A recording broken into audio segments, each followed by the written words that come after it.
Hi, folks. Good morning. Welcome. Happy Friday. We don't always do these events on a Friday, so it's nice to be able to greet people heading into the weekend. Although I know for folks in healthcare, sometimes the weekend means something different than it does for others. I hope everyone's having a good day. We're going to get started here in just about a moment. Hi, Troy.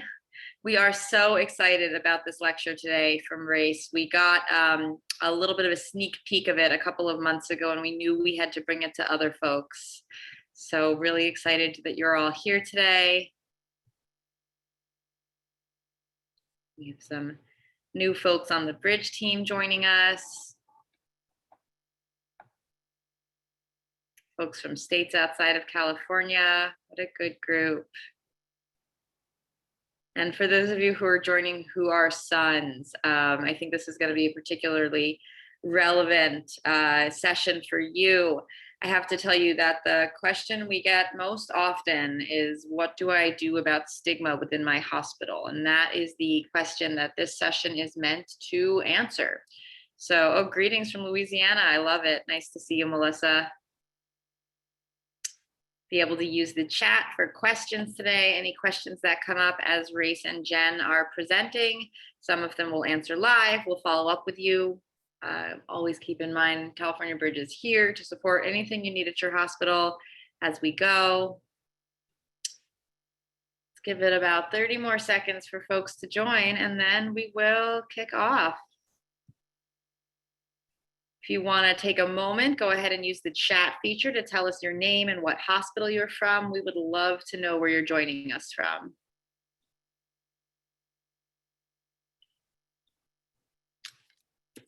I'll start and go ahead and send the answer to panelists and attendees. Generally, any questions that you have over the course of this session, please send to all panelists and attendees. Wow, University of Michigan. We love the work that we're kicking off in Michigan. We're so excited. Great. Rhode Island. Wow, there really are a lot of folks here from outside of California. That's so exciting. We're gonna have to change our name at some point. My communications team just got mad at me for saying that. So, okay, we should probably get started. So as you continue to share your name and what hospital you're joining us from, go ahead and put in the chat your name and where you're joining us from, what hospital, and let's get started. So, okay, my communications director isn't mad at me for saying we're gonna have to change our name from California Bridge because we support so many other states. Wow, there's a real national presence here today. We've got Louisiana, Michigan, Rhode Island, Chicago, that's not a state. Chicago is in Illinois. I should know, I went to college there. All right, let's go ahead and get started. Race, Jen, take it away. Thank you. I hope everyone can hear me.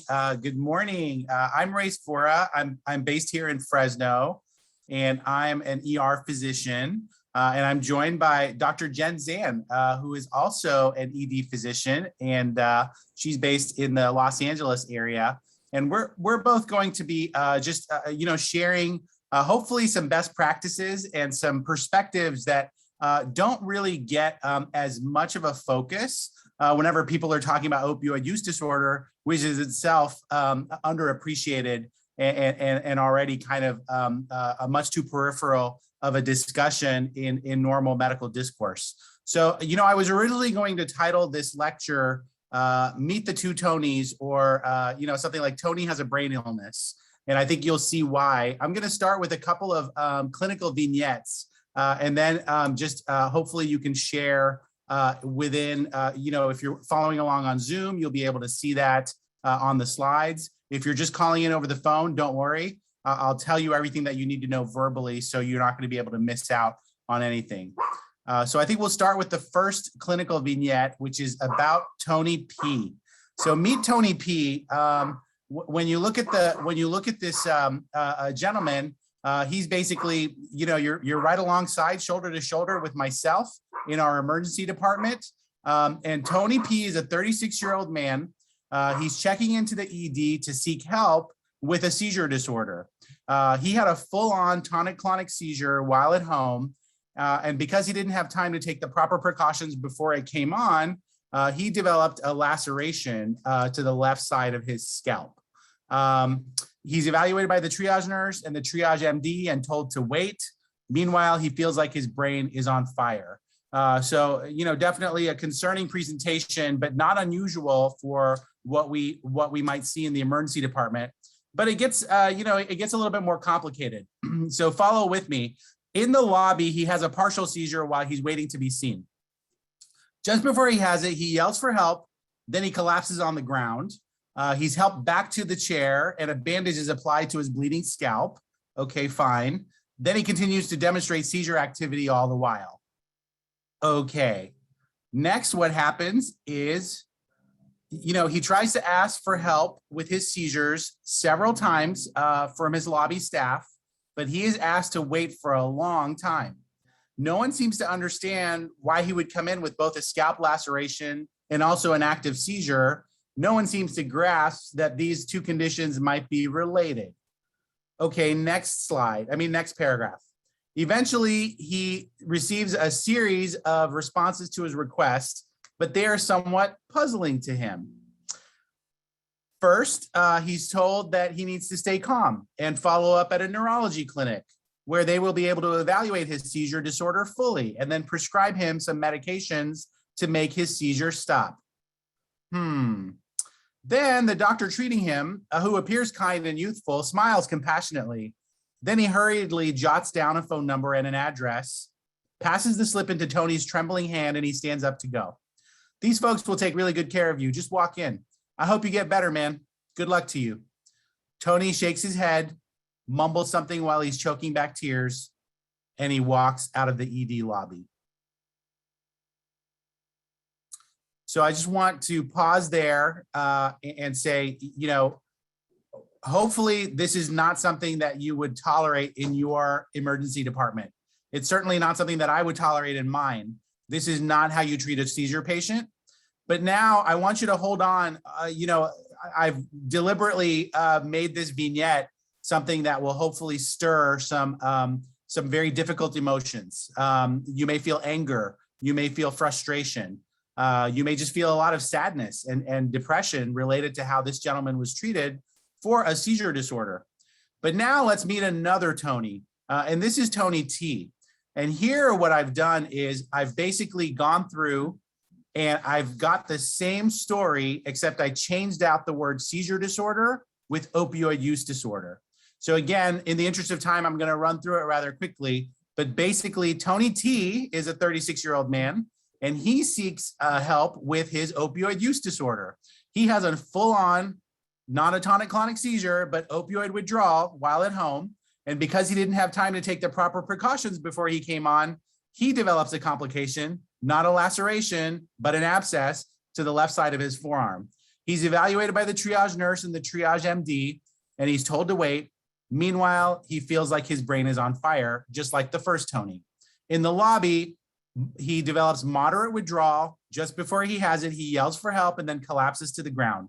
He's helped back to his chair, a bandage is applied to his oozing forearm, and he continues to demonstrate withdrawal the whole time. He asked for help several times to the lobby staff, but he's asked to wait for a long time. No one seems to understand why he would come in with both a forearm abscess and opioid withdrawal at the same time. No one seems to grasp that those two conditions might be related.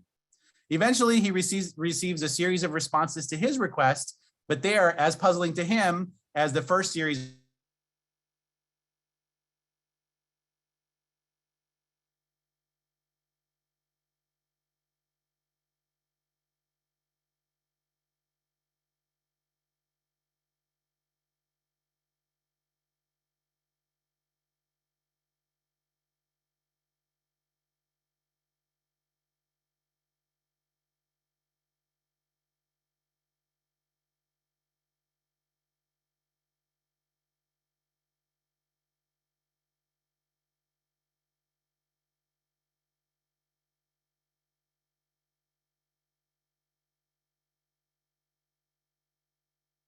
Hi, everyone. Looks like we are having some challenges with Race's Zoom.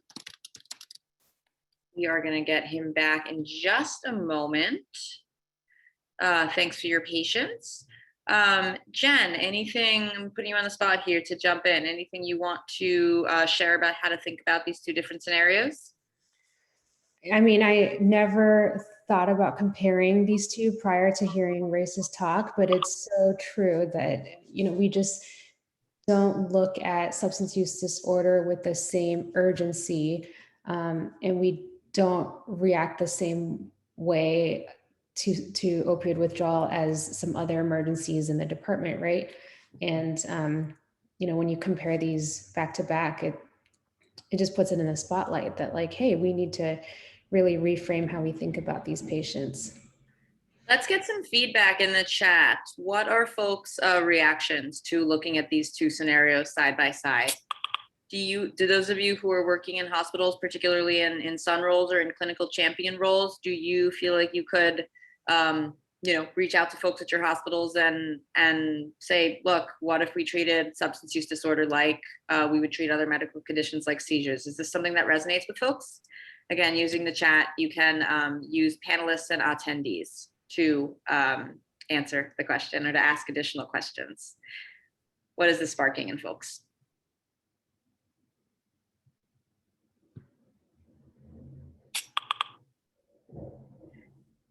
Yeah, Troy's saying this seems very true to life, that this is the scenario that substance use presents in the emergency department daily.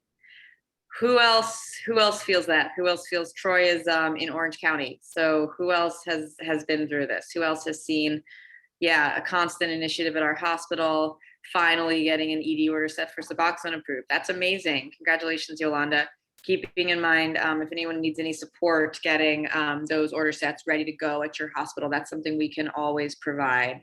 Yeah, what else? Is this resonating with folks? Race is coming right back. Yeah, I remember when I got my first job out of residency in downtown Los Angeles, we didn't have any kind of program, and these patients would be suffering in the waiting room, and at most we would give them some Zofran or clonidine, like temporizing medications that didn't work, and then hand them a list of clinics in the area that may or may not accept their insurance, may or may not have medication for addiction treatment, and then just wave them goodbye out of the ED. So I can definitely connect with these stories. Yeah, and Jen, can you speak to the morbidity or mortality related to these two conditions? Is it talk about the consequences if the second scenario is not treated like an emergency? Oh yeah, so I mean, we know that in untreated substance use disorder, mortality increases by at least sixfold compared to the general population. And same with any other untreated medical condition. If you don't start diabetics on medication, or patients with seizures on antiepileptics, they're going to have consequences, right? It looks like we got Race back. Great. Sorry, while okay. I was doing that, my internet just had a seizure, so I don't know. That's okay, Race. We were just getting some feedback from folks who have joined the presentation. We were asking if this seems realistic to them, that this second scenario would be treated differently than the first scenario. And people are saying, unfortunately, they see this second scenario daily at their hospitals, and there's definitely room for improvement in how it's treated. So thank you. Yeah. And that's kind of why I wanted to put these two case scenarios back to back, because, as an ER physician, the first one would be unconscionable and completely unacceptable. And sadly, the second one happens all the time. And all I did was just change out the words. I mean, it's the same exact story, and it's the same exact dynamic. And yet we've created hopefully that's changing. I mean, we've made a lot of progress to change the standard of care when it comes to opioid use disorders, but we've still got a lot of work to do. And the way that we can tell is that people look at this second scenario and say, you know what, that would probably happen at my place or a place across town that I know about. And that is just all too sad. So thank you so much. I really appreciate those comments. And what I want to do actually is, I started with these two vignettes as kind of a teaching tool, and that's how I teach this to my residents. So not to give away the surprise here, but really, I think you can do a lot of equity work if you just explain that opioid use disorder is actually a seizure disorder. And really, I used to think that was just a clever metaphor, but the more I dived into it, the more actually it makes sense. And the parallels are actually quite great and significant between opioid use disorder and seizure disorder. So I'm going to spend the remainder of this lecture really building this case that opioid use disorder is actually a type of seizure disorder. And when we think about it that way, it actually allows us to expand the work that we're doing in addiction medicine and really recruit a lot more people with a lot fewer barriers than perhaps what we're encountering right now in the course of our work. So we've talked about the patient experience, and I hope I've convinced you that, whenever people come in with opioid withdrawal, their brain really is on fire and they really aren't processing well. It's just like they're having an active seizure. I teach my residents, you wouldn't reason with someone who's having an active seizure and you wouldn't send them out the door without treating them. So why are you doing the same thing with someone who has opioid withdrawal? You really need to treat the withdrawal first and get them to come back to themselves. And then you can actually have an actual conversation and partner with them to create a plan that's actually going to succeed. So hopefully the patient experience piece is something that you can relate to. What I want to show you is that there's also other dimensions to this that you might not have thought about, but they also make a compelling case about treating opioid use disorder like a type of seizure disorder. Those are historical considerations, actually EEG studies, which are considered the gold standard for how we detect seizures and how we can use this information to do the work that we're all committed to doing in this space of opioid use disorder. So we'll start, and I think that what you can between opioid use disorder and seizure disorder.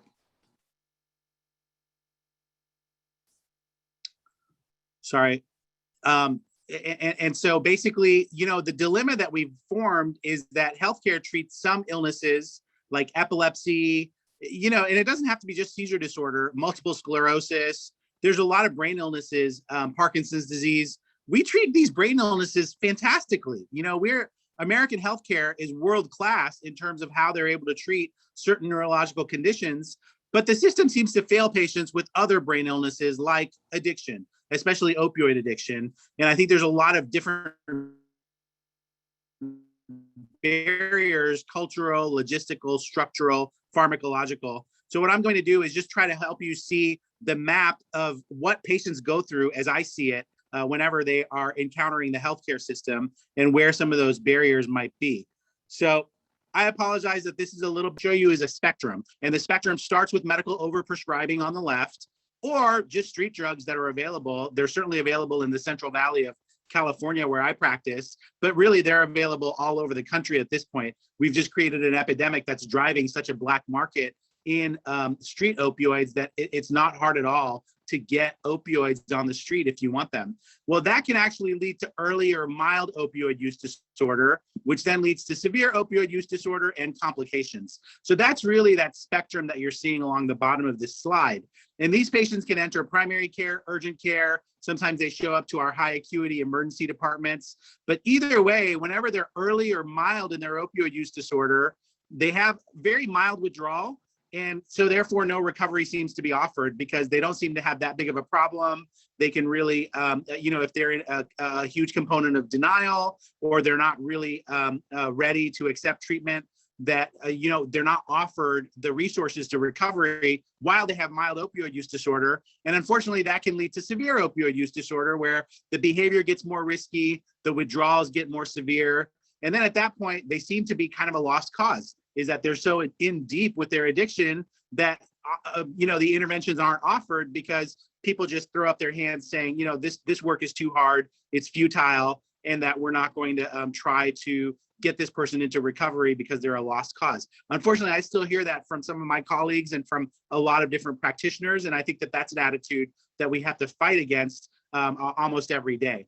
Then you see the complications. And this is the real tragedy in terms of the human cost as well as the economic costs that results from the complications of opioid use disorder. And all of us are familiar with the litany of symptoms and signs and presentations. These can include soft tissue infections, endocarditis, hepatitis C, HIV, mental health distress, family and economic costs, job losses, crime, incarceration, overdose, and eventually death. So just a long list of complications from opioid use disorder. I think all of us know that 2020 was the deadliest year on record for opioid overdoses, but that's just deaths. We're not talking about all the other things that happened as a result of all these other complications. And so there's just a huge number of complications that occur. Well, at any one of these opportunities, there is that opportunity to get people into recovery. You know, it's never too late.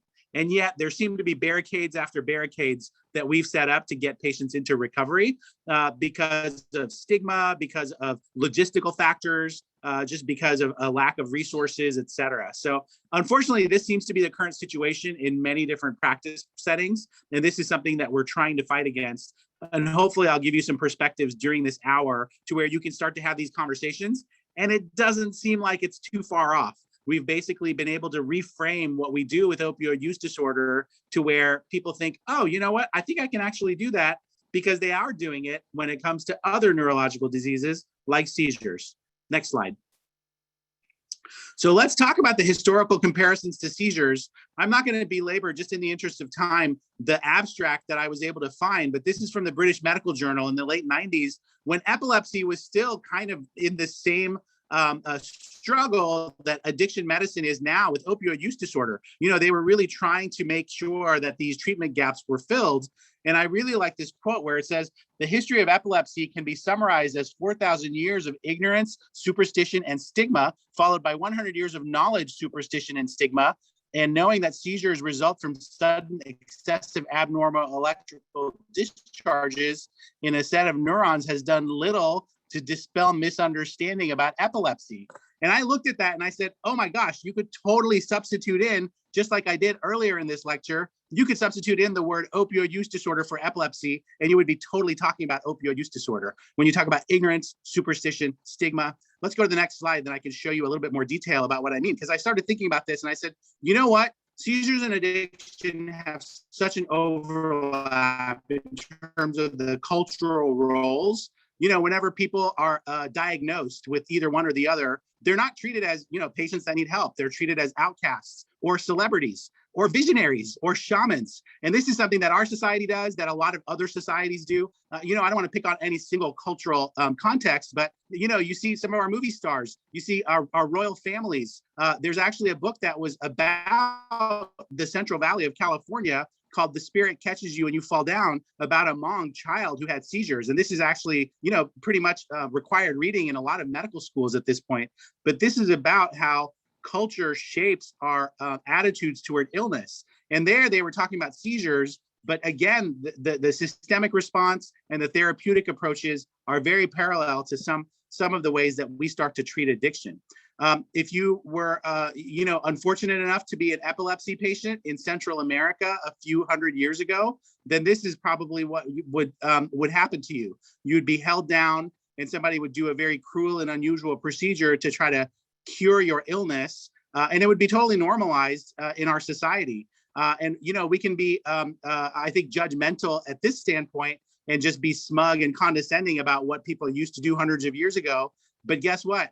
We're kind of doing the same thing with all of our incarcerated populations that are dealing with opioid use disorder and other addiction disorders. So I don't know that we've made that much progress as a species in terms of how we're treating people that are different, people that have neurological illness. I still think we subject them to very cruel, unusual, and inhumane treatment, whether that's surgical procedures or the structural injustices that our incarcerated populations have to face.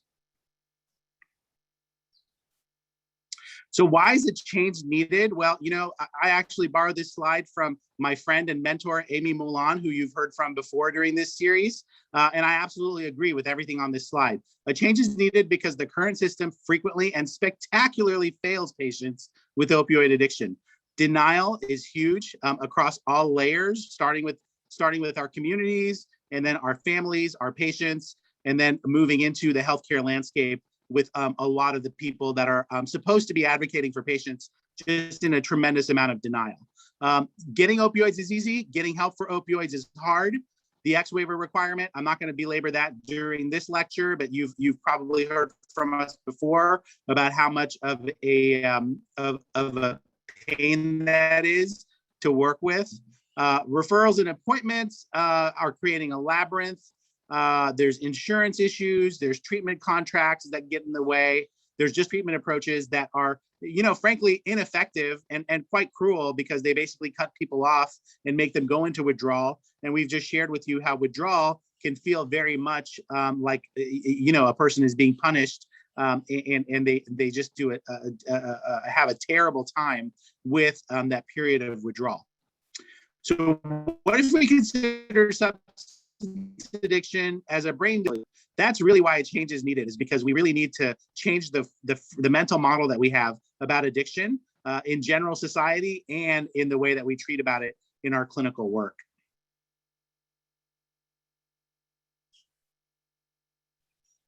My book idea is, I just threw this in almost, tongue in cheek, is to say this is really a dense thicket of structural barriers to evidence-based treatments, and you fall down. And basically that might be, too cumbersome of a title to be a bestseller.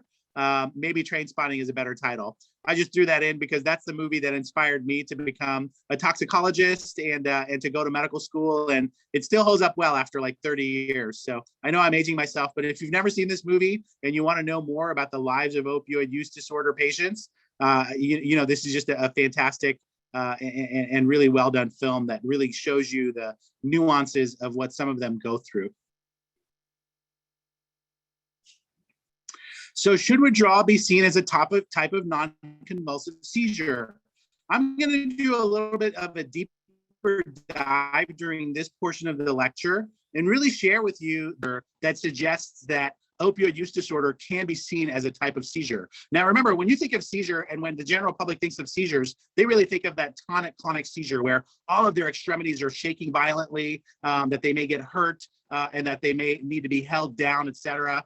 Obviously, that is a big type of seizure, but that's not the only kind of seizure. In fact, there's other seizures that are happening, which is just an electrical firing in the brain where the muscles aren't involved. And so the person does feel different and acts different, but it's not that they have a violent shaking going on. So remember, there are types of non-convulsive seizures. And my bottom line is, maybe we should start thinking about opioid withdrawal because there's a lot of studies that use electroencephalography, which is the gold standard for how you diagnose seizures. That's where people get connected up to all the electrodes on their scalp. And there's a lot of characteristics of opioid withdrawal because it actually shows up as changes on the EEG.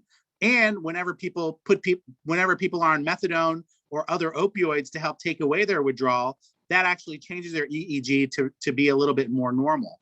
Even craving has a footprint. So, a lot of times we treat patients, maybe we put them on buprenorphine, maybe they're on methadone, and they are pretty far down along that road. And really, they have no physical signs of seizure, they have no physical signs of opioid withdrawal. If you did a COW scores on them, then the COW score would be very, very low. They're able to do all of their normal activities. But then you start to talk to them and you say, do you ever think about using drugs? And a lot of our patients that are substance use disorder patients are like, yeah, I think about it every day. I have cravings every day. I don't act on those cravings, but I have them. Well, guess what?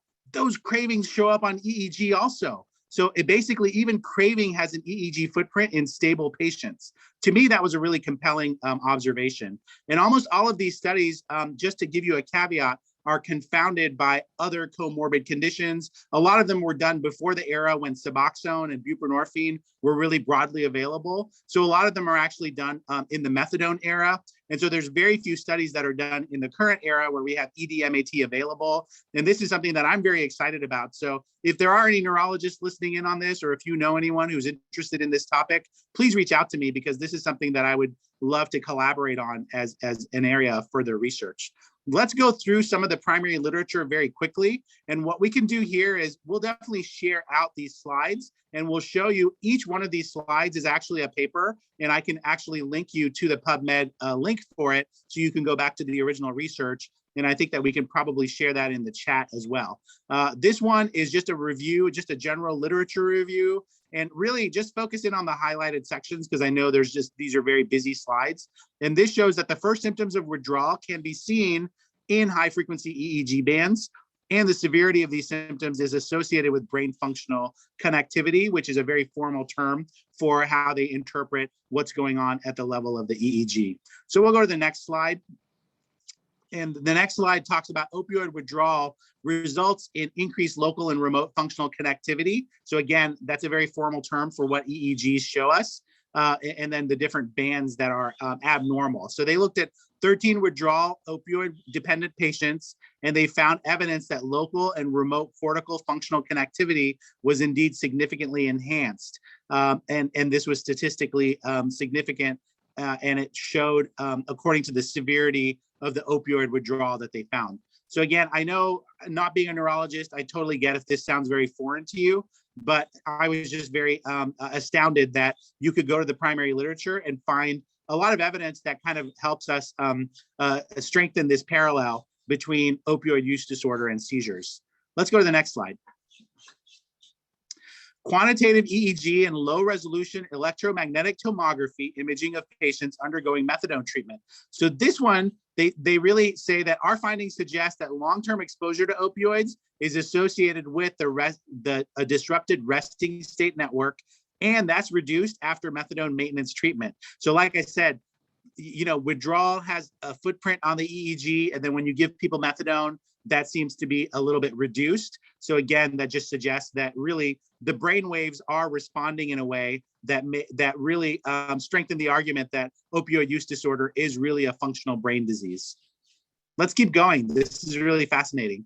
So acute effects of methadone on the EEG power spectrum. And I love these neurologists. They come up with great phrases. And event-related potentials among heroin dependents. So basically, there's alterations of EEG activities in the frontal and central regions, and they're found to be associated with withdrawal symptoms of drug users. And so again, there is this thread in the literature that you can kind of start connecting the dots. And like I said, I find this really fascinating. I honestly wish I knew more about EEGs. In some respects, I feel like if it was easy to get an EEG done, it would be fascinating to do it before and after we start buprenorphine on patients, just to show exactly what's going on at the level of their brain waves. However, it's hard to get an EEG done. Sometimes at my hospital anyway, it takes many hours. And so I don't want to keep a patient in withdrawal for many hours just to do a study for academic purposes. But, again, it's really interesting that these have been done. And I think they have a lot to teach us about how we can view opioid use disorder. So let's recap. Let's go to the next slide and recap and put it all together. And basically, I know that I've presented a lot of information. Hopefully, you've been able to follow the line of reasoning that I've been able to observe. And that is that healthcare treats some brain illnesses very well, like epilepsy, multiple sclerosis. But the system seems to fail patients with the chronic brain illness of opioid addiction. And hopefully you agree with me that we really should be treating addiction as a brain illness that's got a bona fide diagnosis that you can make with EEG. And there's a lot of different barriers. They're different for every patient and they're different for every practice setting. They may be logistical, structural, cultural, pharmacological, but we just need to identify those barriers and start knocking them down, because otherwise we're never going to get through this opioid epidemic. One thing I like to say is, as long as street drugs and heroin and fentanyl are easier to access than recovery resources, then the pandemic will persist. And so we just need to make recovery easier to access than street drugs. So you've seen this slide before. I guess the vision that I have is shown on the next slide, which is that at every point in the encounter, that we really make that a window of opportunity and a door that people can walk through, and that leads to recovery.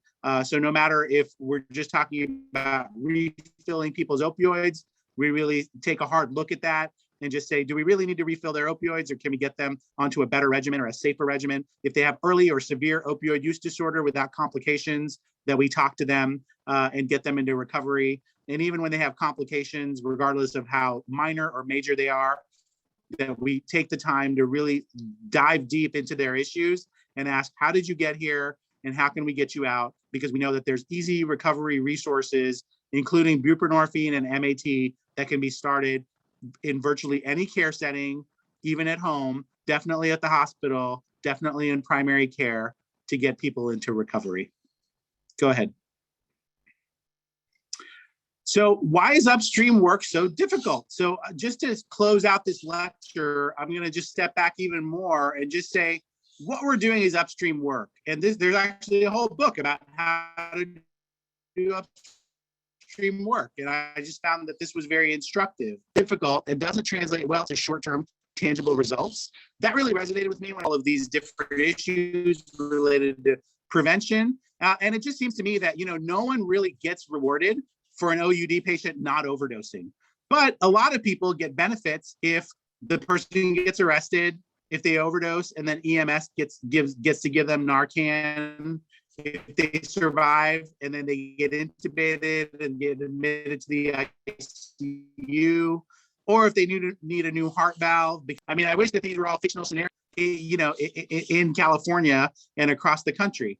And the thing is, all of these people are part of noble professions, I mean, they're all good people. They're all trying to do the right thing. It's just we happen to have a structure that incentivizes the wrong results. So that's basically how I think of preventative work, is to say, we're all on the same team. We've just created obstacles to doing upstream work.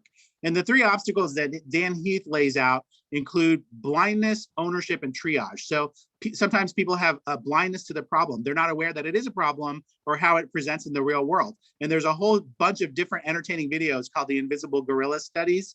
Just Google Invisible Gorilla videos and you'll have a great afternoon just watching people miss a gorilla.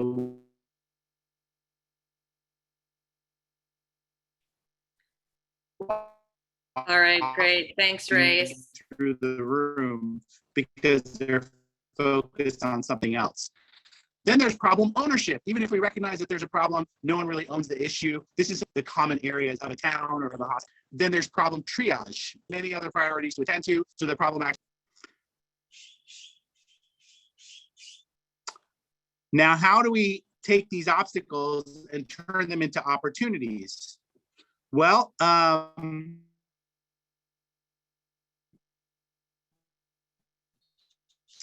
we can, if we go to the next slide, there's a lot of things that we can do to turn these obstacles. Oh, sorry. All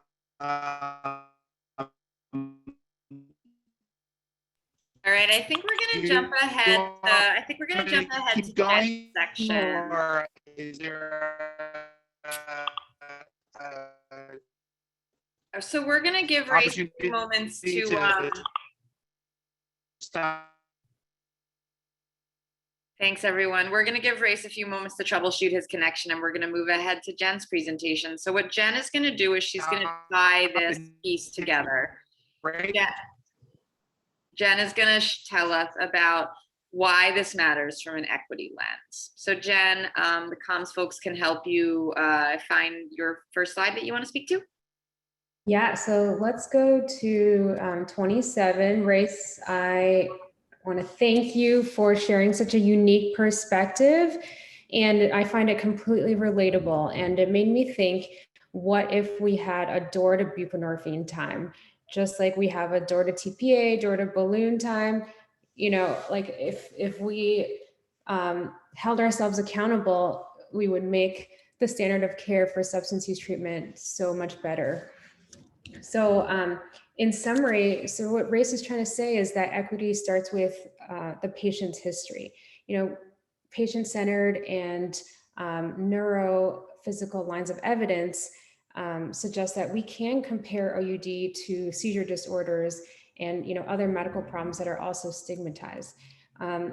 Go upstream, solve the issues of blindness, lack of ownership, and triage. If we reframe our thinking to believe that this is our lane, let's not be blind to the issue, and let's treat patients with substance use disorder just like any other medical problem, then we would improve the standard of care. And then get neurology involved in complex cases. They might be, interested in helping us manage these long-term substance use disorder patients. And then let's start with what works. We can shift our focus from what's wrong to, what are we doing well in our organization, and improve the culture from there. So I want to take an opportunity to share some of the resources we have to help your hospital change the culture and reframe everyone's thinking. So the QR codes are on the right if you want to follow along, and we'll put the links in the chat as well. The first resource is called a patient-centered rapid access approach to substance use disorder. And the highlight that I took away from this is to always do a medication first approach. So start treatment as soon as possible from intake. You don't need lab testing, you don't need urine drug testing, you don't need like cardiac monitoring for uncomplicated withdrawal. You can order buprenorphine from triage and get it to the patient as soon as possible, so they feel taken care of, and so they feel better. In the past, some patients who came in and were not in moderate or severe withdrawal were sent home from our department and told, hey, wait until you're in severe withdrawal and then come back to the department.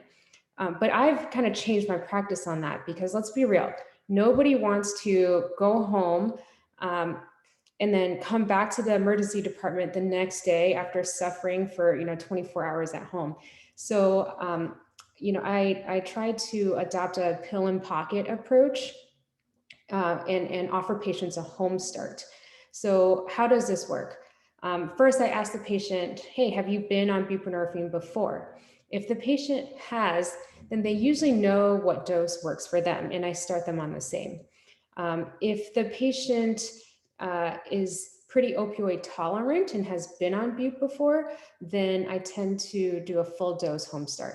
So I prescribe them 8 milligram buprenorphine, either film or tablet, whatever they prefer. And I tell them, hey, wait until you feel sick, at least 12 hours since your last opioid dose, and then take 8 milligrams. Wait an hour, repeat 8 milligrams as needed. And then the next day in the morning, start with 16 milligrams. And then later in the day, if you still feel withdrawals or cravings, you can take another 8. Or if the 16 works for you, then just continue that. Some patients who have never been on buprenorphine before, or they're less opioid tolerant, they prefer a gentle start. And these resources are on our website as well.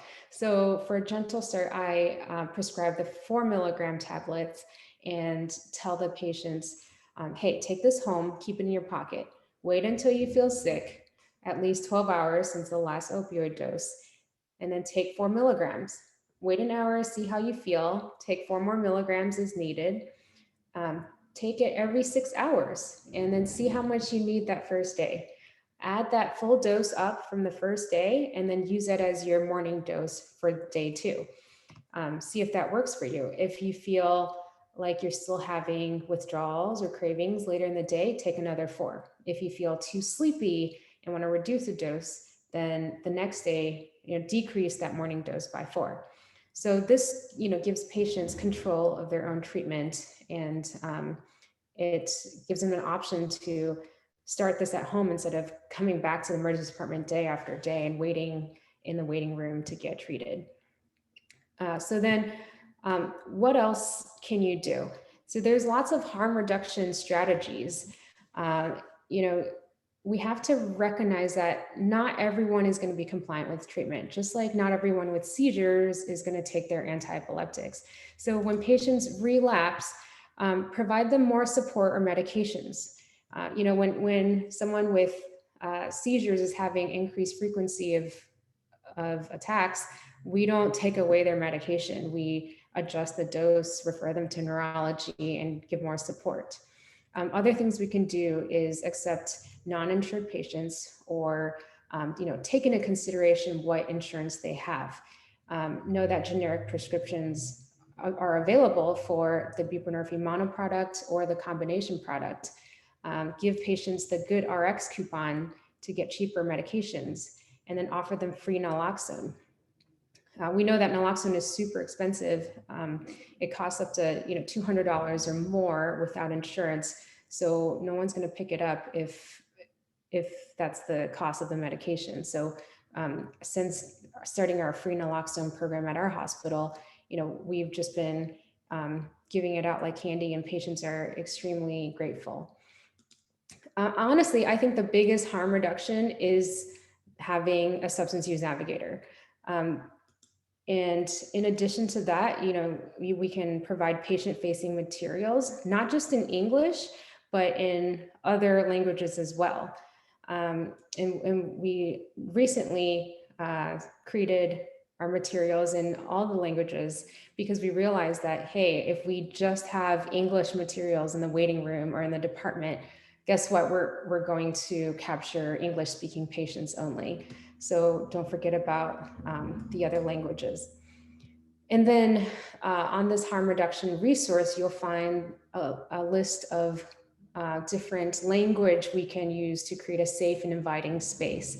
So instead of calling patients addicts or users, we can use language like patients who use opioids or patients in recovery. And it just sounds a lot more inviting for them. Like, we don't want to call patients with seizures look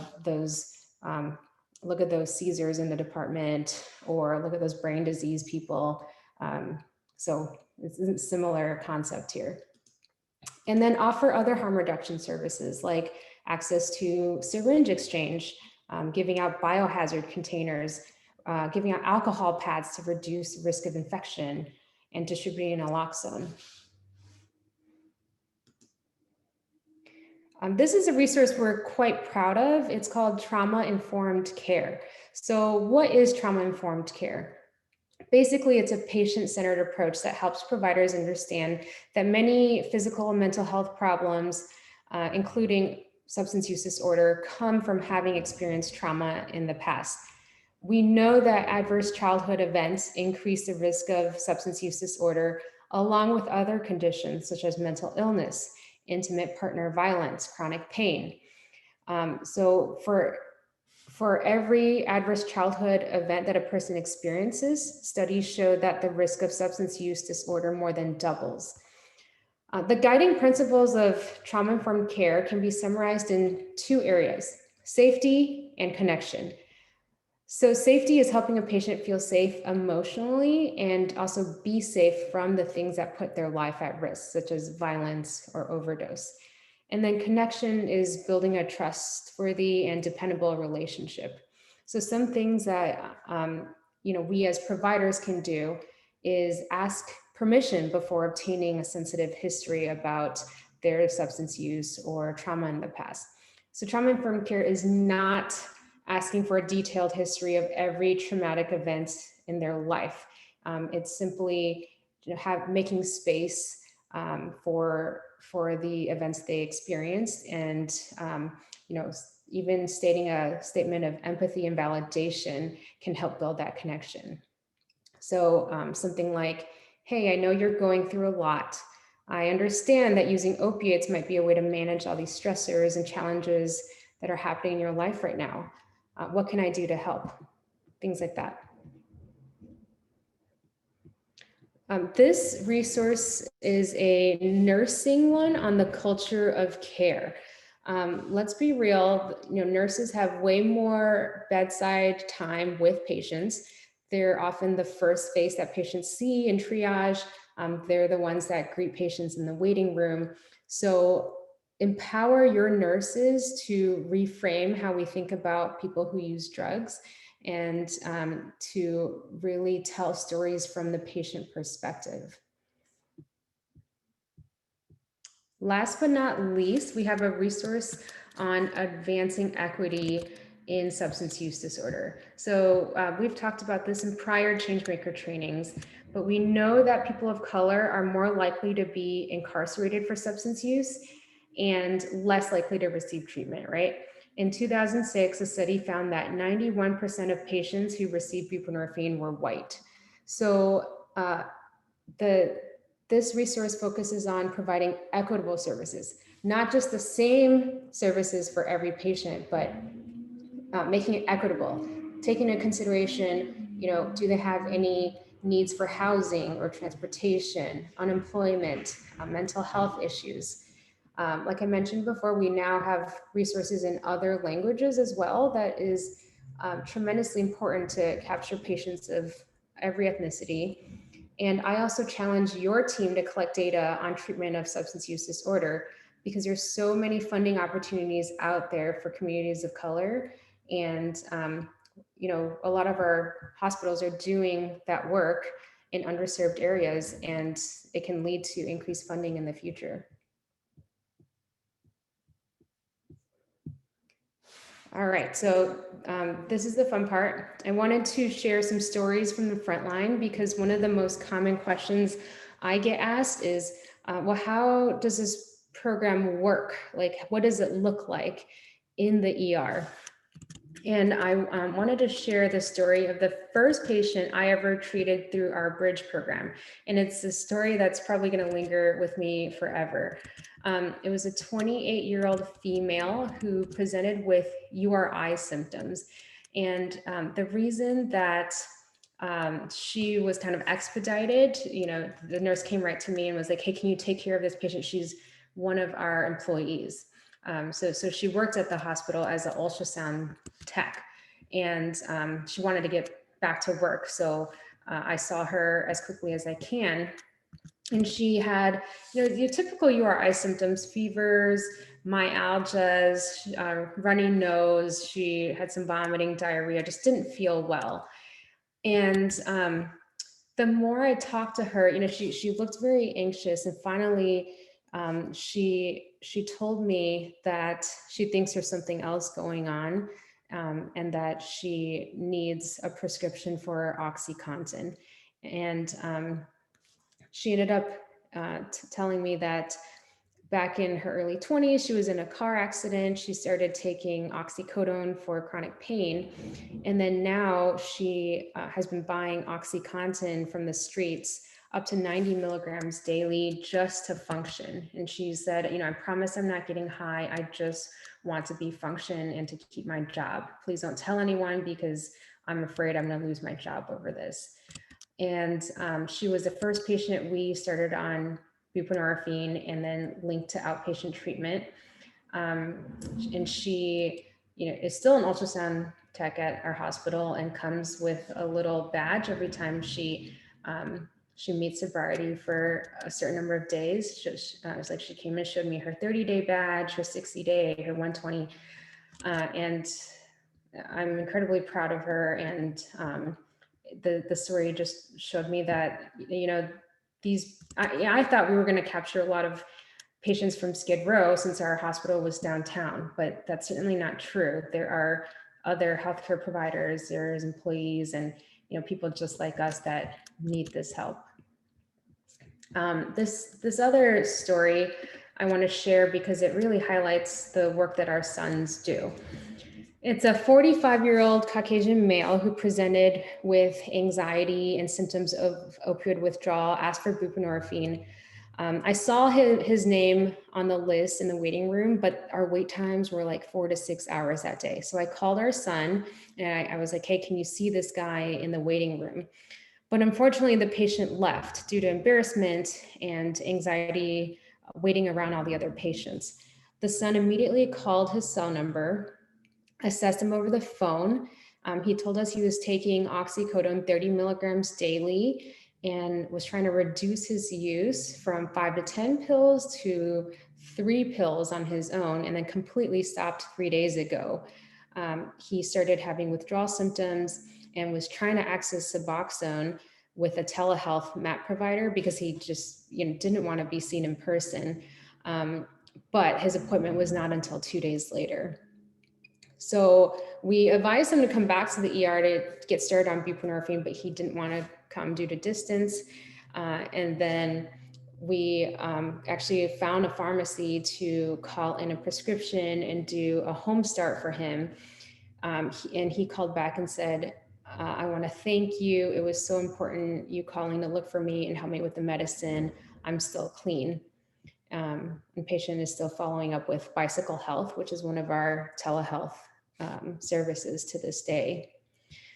And then, yeah, so basically that story just goes to show, how our sons go out of their way to get patients in treatment, even, when they're hesitant to stay. And, I get it. The ERs are very anxiety provoking. Wait times are long. Our volumes are increasing nowadays. So that's just amazing work. And then the last story I'll share is a difficult one, because not all cases are butterflies and rainbows, right? So this was a patient who had an adverse outcome from buprenorphine. It was a 68-year-old male who went to methadone clinic every day, but he missed 2 clinic doses. And he came to the ED in severe withdrawal and said he wanted to try buprenorphine because he was just absolutely sick of going to the methadone clinic every day. One of our providers ordered it, and he went into pretty severe precipitated withdrawal, had shortness of breath, and his vital signs were very unstable. He became hypoxic and tachycardic and was nearly intubated. And no matter how much, full dose opioids we gave, or we tried benzos as well, he just didn't seem to get better. So he ended up being started on a Precedex drip and was admitted to the ICU. And then, our department reviewed the case, and there was this sentiment of, hey, this is a, ICU admission from an adverse effect from this medication. I don't know if this program is a good thing for patients.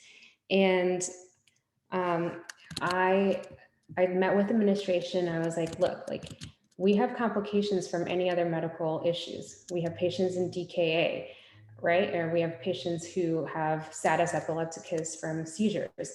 And the response to those complications is not to take away all of their medications and treatment. In fact, we need to learn from this experience and tailor our protocols and, do better.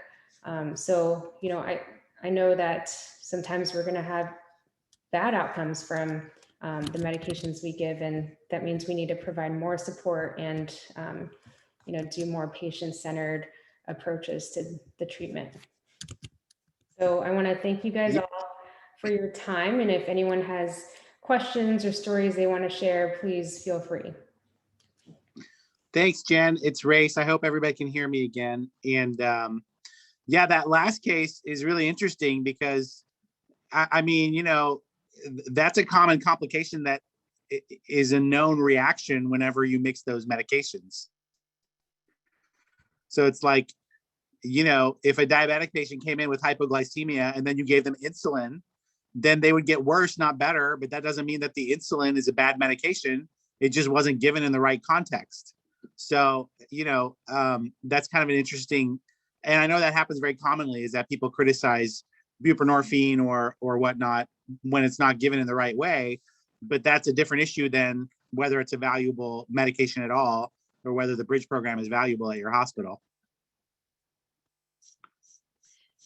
Thanks, everyone. What I really love about this training is it shows the value of treating opioid use disorder with dignity from so many different perspectives. We've seen the clinical side. We've seen the side that the sons often come in and play, which is the importance of language and treating patients with dignity. So this reporting will be sent out, and we really encourage you. Several of you mentioned in the chat being interested in sharing these resources with folks who you work with.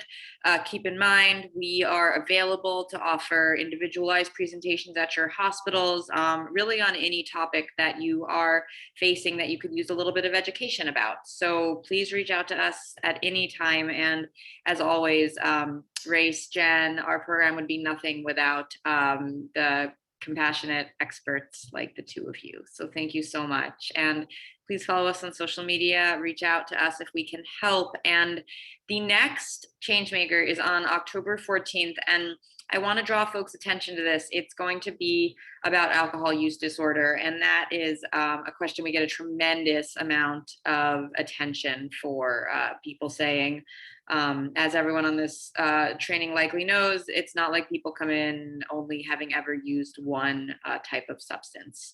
So Alicia and Hannah are going to be talking about how to treat folks who come in with alcohol use disorder or co-occurring opioid and alcohol use disorder. Should be a really, really good session. Tell other clinicians that you work with about it. And if you are the type of healthcare worker who has a traditional weekend, I hope you have a great weekend. And if you are a healthcare worker who works on what we call the weekends, I hope you have a very calm weekend at work. And I hope everyone has a great rest of their day.